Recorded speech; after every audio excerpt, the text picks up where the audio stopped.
জমি বন্ধক নেওয়ার সঠিক পদ্ধতি কি? সঠিক পদ্ধতি হলো আপনার 5 বিঘা জমি বা 1 বিঘা জমি আমি নিলাম, এক একটা জমির বছরে 5,000 বা 10,000 দাম দিয়ে দিলাম, ওখান থেকে আমি ফসল যেটা হবে খাবো।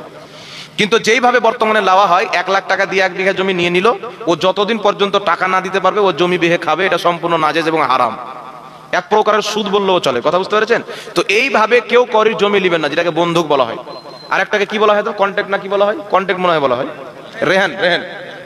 হ্যাঁ, রেহান খাজনা বলা হয়। আপনার জমি 5 বছর আমি খাবো, 5 বছরের বদলাতে আপনাকে 50,000 দিয়ে দিলাম বা 40,000 দিয়ে দিলাম, আমার 5 বছরে যা হবে আমার 50,000 টাকা আপনার। 5 বছর হয়ে গেল, আপনি জমি নিয়ে এলেন, আর আমি যা ফসল খেয়েছি টাকা ব্যাক নেবে না। আর এখানে হয় কি, 1 লাখ টাকা দিল, 1 বিঘা জমি নিল, 10 বছর দিল না বেটা, 10 বছর খেলো। আর যখন জমিটা দিবে তো টাকা নিল, তারপরে দিল, তাহলে আর জমি থেকে যত ফায়দা তুললো এক মুসলমান অপর মুসলমানের কাছ থেকে, এগুলো সব সুদে গণ্য হবে, নাজায়েজ এবং হারাম হবে। এই পদ্ধতি জায়েজ নাই। তার জন্য এইভাবে জমি বন্ধক নেওয়া যাবে না। আপনি টাকা দিয়ে দেন, বছর বছর দিয়ে দেন, এইভাবে নেওয়া যাবে না।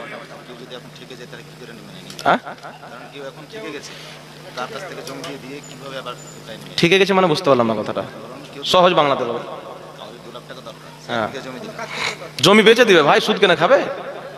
আমার 2 লাখ টাকা দরকার, বেটির বিয়ে হবে না, আমার এলাজ হচ্ছে, অপারেশন করতে হবে, টাকা হয় না, তো ওর কন্ট্রাক্টে সুদ কেনে দিবে, ও জমিটা বিক্রি করে দেবে। 1 বিঘা আছে 10 কাঠা বিক্রি করে দেবে, না কি বলেন? 1 লাখ টাকা দিয়ে দিচ্ছে, যদি জমির 10 কাঠা বেচে দেয় তো আমার মনে হয় আপনাদের দিকে জমি 3-4 লাখ টাকা পেয়ে যাবে, না কি বলেন? 1 লাখ টাকার বেশিও পেয়ে যাবে। তো যেখানে আমার ভাই জায়েজ রাস্তা আছে, ওই জায়গাতে আমি নাজায়েজ রাস্তাতে কেন যাব, না কি বলেন? আল্লাহ তো আমাদের জন্য সুদ হারাম করেছেন। হারাম করেছেন কি করেননি কথা বলেন? যারা সুদ খায় তাদের কিয়ামতের ময়দানে তাদের পেট হবে বিল্ডিং এর মতো, আর ওই পেটের মতন বিভিন্ন রকমের বড় বড় সাপ, বড় বড় জাহান্নামীর পোকা মাকড় থাকবে, আর ছগল মারবে, আর পেট ছিলবিল ছিলবিল করবে সুদখোরের পেটে।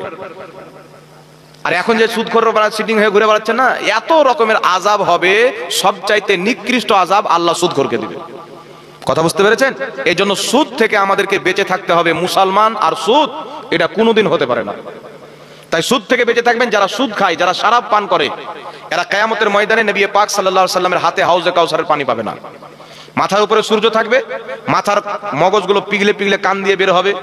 আর আপনার আগুনে যেমন পানি দিলে পানি খোলে না অনেকক্ষণ পর, তেল আপনার খুলতে আরম্ভ করে, সেই রকম মাথার মগজ একদম গরমে খলখল খলখল করবে। ওই সময়তে রাসূলুল্লাহর উম্মত যারা, তাদেরকে রাসূলে পাক পানি পান করাবেন, তাদের পিপাসা কিন্তু দূরে হয়ে যাবে। আর যারা সুদ খায়, যারা শরাব পান করে, তারা নবী মুস্তাফা সাল্লাল্লাহু আলাইহি সাল্লামের হাতের হাউজে কাউসারের পানি পাবে না।